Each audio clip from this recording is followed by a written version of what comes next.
عارفين مين هو القديس اللي كتب لينا أغلب سير القديسين والشهداء؟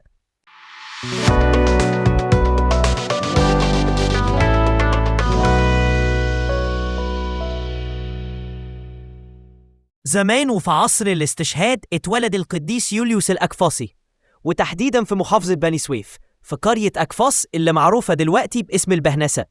ولما كبر راح على الإسكندرية وسكن هناك. وكان يوليوس راجل غني جداً وكان بيحب ربنا بدرجة فوق الوصف.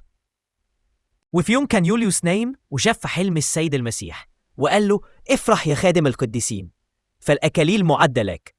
وكان ربنا بيظهر ليوليوس ويعرفه مكان الشهداء والقديسين، وبعدها كان يوليوس يروح على مكان الشهيد ويفضل معاه آخر فترة قبل استشهاده.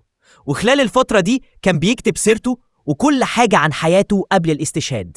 وبعد استشهاده كان ياخد يوليوس جسد الشهيد ويكفنه ويحط معاه القصة بتاعته ويبعتها على بلد الشهيد ده. ومن خلال يوليوس عرفنا أغلب سير الشهداء، وكان كل الشهداء بيصلوا ليوليوس ويقولوا له: أنت هتنال إكليل الشهادة. ولما جه الوقت ظهر ربنا ليوليوس وقال له: روح للوالي واعترف باسمي قدامه. وفعلا راح يوليوس للوالي وقال له: أنا مسيحي. وساعتها قعد الوالي يتريق عليه، وفورا رفع يوليوس إيديه وصلى لربنا، وفجأة الأرض انشقت وبلعت كل الأوثان و40 كاهن من كهنة الوالي. وساعتها آمن الوالي وراح مع يوليوس للوالي سيكيانوس عشان يستشهدوا على إيده. ولما وصلوا وقفوا قدام الوالي سيكيانوس وصلوا، وساعتها اتكسرت كل الأوثان وناس كتير أمنت وقتها. وكان عددهم 1500 شخص كلهم مشيوا ورا يوليوس عشان يستشهدوا.